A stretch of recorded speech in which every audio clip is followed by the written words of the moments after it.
ॐ नमः प्रणवार्थाय शुद्धज्ञानैकमूर्तये निर्मलाय प्रशान्ताय दक्षिणामूर्तये नमः। चिद्घनायमशेषाय वटमूलनिवासिने सच्चिदानन्दरूपाय दक्षिणामूर्तये नमः।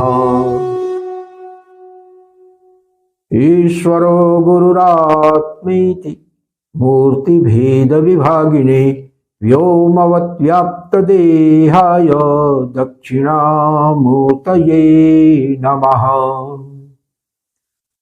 विघ्नेश्वराय वरदाय सुरप्रियाय लंबोदराय सकलाय जगद्धिताय नागाननाय श्रुतियज्ञ विभूषिताय गौरीसुताय गणनाथ नमो नमस्ते।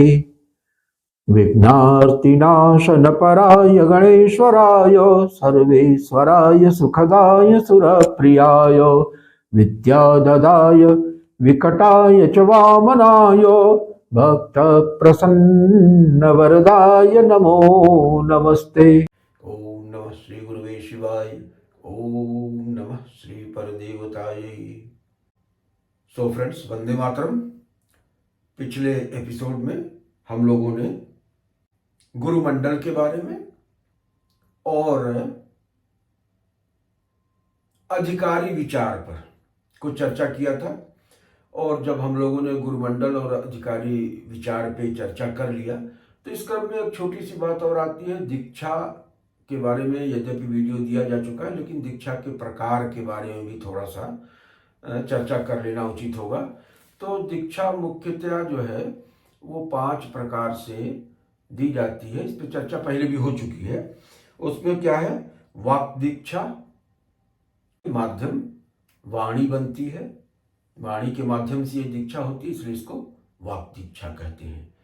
और मंत्र, इसके मूल में, वाणी के मूल में मंत्र होता है। मंत्र को के ट्रांसमिशन के लिए वाणी का प्रयोग किया जाता है। स्पर्श दीक्षा है। इसमें स्पर्श दीक्षा वाले में या तो हाथ से स्पर्श या किसी भी प्रकार से स्पर्श, या कभी कभी ऐसा भी होता है कि धातु के माध्यम से जो है स्पर्श किया जाए, किसी धातु के या कोई वस्तु हो उसके माध्यम से जो है वो स्पर्श कांटेक्ट स्टेब्लिश किया जाए और उस कांटेक्ट के थ्रू फ्लो ऑफ एनर्जी होता है। तो इसको कहते हैं स्पर्श दीक्षा। उसके बाद इस क्रम में समय दीक्षा आती है। समय दीक्षा में कुछ रिचुअल्स होते हैं और कुछ वाक दीक्षा, दोनों का मिक्स होता है कि कुछ रिचुअल और कुछ वाक दीक्षा दोनों का साथ साथ रहता है। तो रिचुअल्स में किन्हीं वस्तुओं का प्रयोग होता है। तो इसका मतलब ये हो गया कि बाहर और अंदर दोनों तरह की हेल्प ली जाती है, कुछ आंतरिक ऊर्जा को, और उसको उसके ऑगमेंटेशन के लिए कुछ बाहरी द्रव्यों का भी, कुछ परिस्थितियों का भी इस्तेमाल किया जाता है, so as to augment the flow of energy. तो ये हो गया समय दीक्षा। और समय दीक्षा के बाद फिर जो है एक मनोदीक्षा होती है। तो मनोदीक्षा एक बहुत ही पावरफुल मेथड है, जिसमें कि बाहर से नहीं बल्कि मन के स्तर पे डायरेक्ट जो है गुरु शिष्य के मन के स्तर पे पहुंचता है और मन के अंतर्गत ही आवश्यक परिवर्तन करके उसको रीवायर करके, रीइन्वेंट करके एक नए व्यक्तित्व का उसमें सृजन कर देता है शिष्य के अंतर्गत। तो ये होती है मनोदीक्षा। और एक सर्वोच्च प्रकार की जो दीक्षा होती है जिसको शांभवी दीक्षा कहते हैं।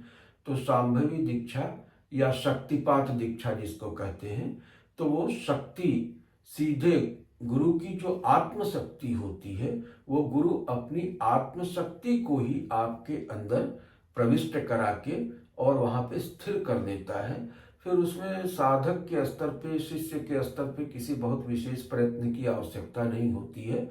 वो एक तरह से गुरु ही अपना अंश उसमें स्थापित कर देता है और फिर गुरु सत्ता वहाँ काम करना शुरू कर देती है।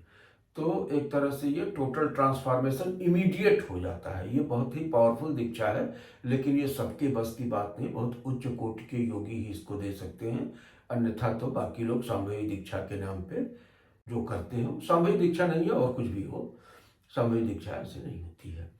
तो वो ये बहुत ही उच्च स्थिति में पहुंचा हुआ योगी उसके अंतर्गत जो शिवत्व की स्थिति में हो, क्योंकि शक्तिपात तो शक्ति का डोमेन जो है ना वो शिव का है, और उसको अगर कोई अपना डोमेन बनाने की कोशिश करता है तो वही जो आपके शुंभ निशुंभ जो है वो भगवती को देखते हैं कि बहुत सुंदर है, बहुत ऐश्वर्यशालिनी है, तो उनको कब्जियाने की कोशिश करने लगते हैं। तो ये जो भगवती है ना, ये शक्ति जो है वो शिव को बिलोंग करती है। उसके ऊपर अगर आप अपना आधिपत्य जमाने लगेंगे, मातृत्व तक तो आप परमिटेड हैं, लेकिन आप जब उसके अधिपति होना चाहेंगे तो उसके बाद फिर सिवा विग्रह के कुछ नहीं होगा। तो शक्तिपात दीक्षा या शांभवी दीक्षा जो होती है वो शैवी स्थिति को प्राप्त गुरु कर सकता है, और जिसने उस भूमिका में अपने आप को प्रतिष्ठापित नहीं किया है उसके बस का रोग नहीं है। तो ये हो गया।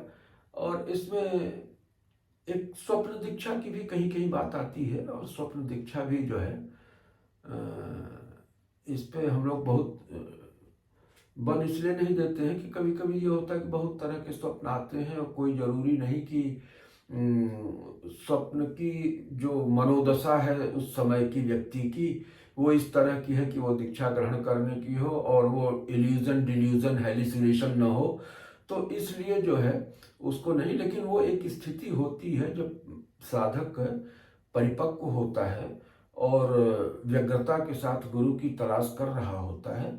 तो ऐसा भी होता है कि सिद्ध आत्माएं जो कि वातावरण में विचरण कर रही होती हैं, तो वो उसके साथ कनेक्ट हो जाती हैं, और वो स्वप्न की अवस्था में भी गुरु दीक्षा दे सकती हैं, मंत्र दीक्षा दे सकती हैं, स्पर्श दीक्षा दे सकती हैं, शांभवी दीक्षा दे सकती हैं।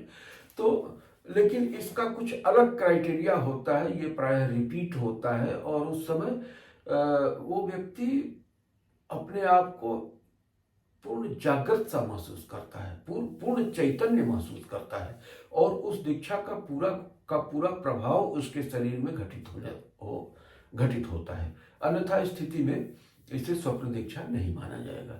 तो मुख्य रूप से ये जो है कुछ दीक्षा के प्रकार हैं, और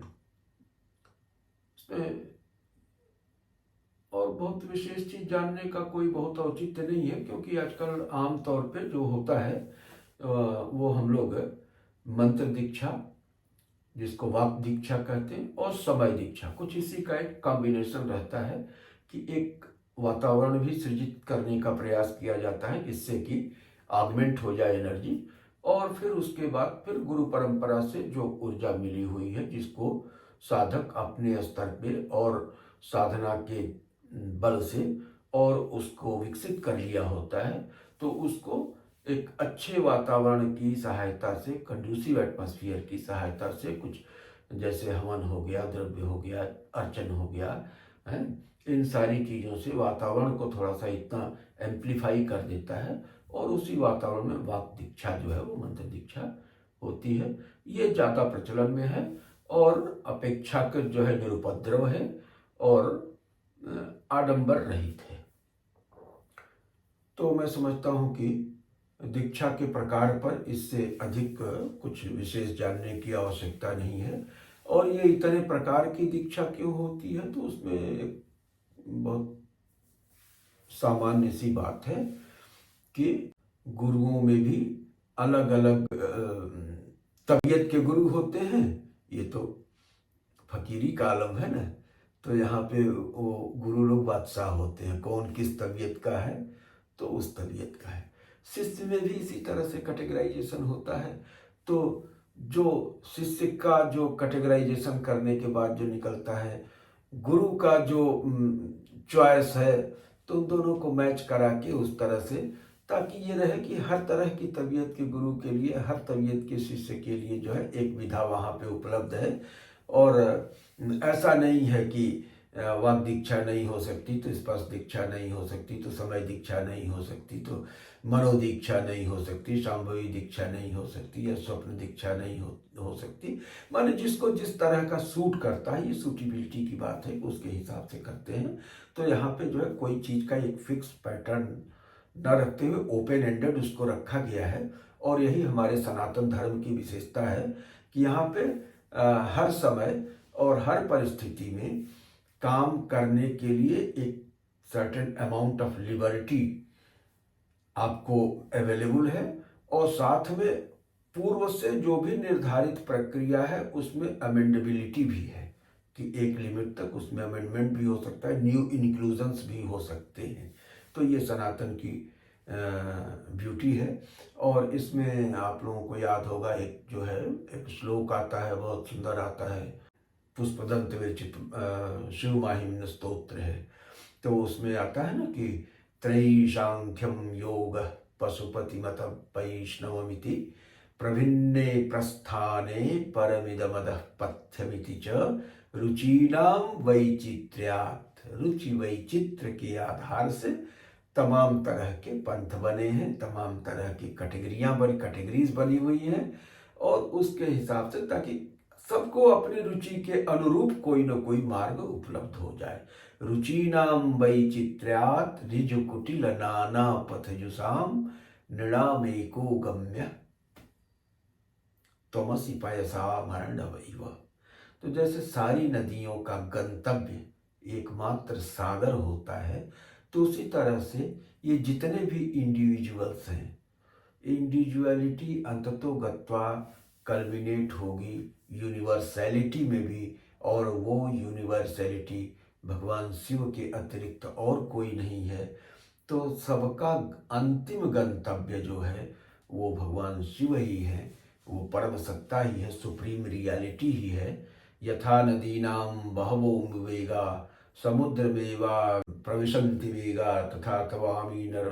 तो इस तरह से है कि इस आत्मा का अंतिम गंतव्य परमात्मा ही है, और रुचि वैचित्र के हिसाब से ये नाना प्रकार के पंथों का विधान कर दिया गया है, ताकि हर अभिरुचि के व्यक्ति को अपनी अभिरुचि के अनुरूप एक पंथ मिल सके, जिससे कि वो सुगमता पूर्वक अपनी यात्रा पूर्ण कर सके। तो आज यही विराम करते हैं, और आप लोगों को ये बताना था कि जो शंकर दिग्विजय चैनल है, ये शंकर दिग्विजय चैनल के साथ अन्य भी चैनल हैं, विवरण में आपको मिल जाएगा। उसमें ज्योतिष कर्मकांड का भी विषय है, और हम लोग एक श्री विद्या कल्पता गुरुकुल की भी स्थापना किए हैं। तो एक गुरुकुल चलाते हैं जिसमें लगभग 50 बच्चे ऑफलाइन और 250-300 बच्चे जो है ऑनलाइन जुड़े हैं। तो उनके शिक्षा दीक्षा की भी व्यवस्था रहती है श्री विद्या कल्पता गुरुकुलम की तरफ से। और ये जो श्री विद्या साधना का और इसके प्रचार प्रसार का प्रकल्प है वो भी चलता रहता है। तो आप लोग जो है वो डिस्क्रिप्शन में चेक कर सकते हैं, और उन सारे चैनलों को विजिट करेंगे तो हमें भी अच्छा लगेगा, और आपके लिए भी हो सकता है कि कुछ जो है उपयोगी सामग्री वहाँ से मिले, कुछ उपयोगी मार्गदर्शन मिले।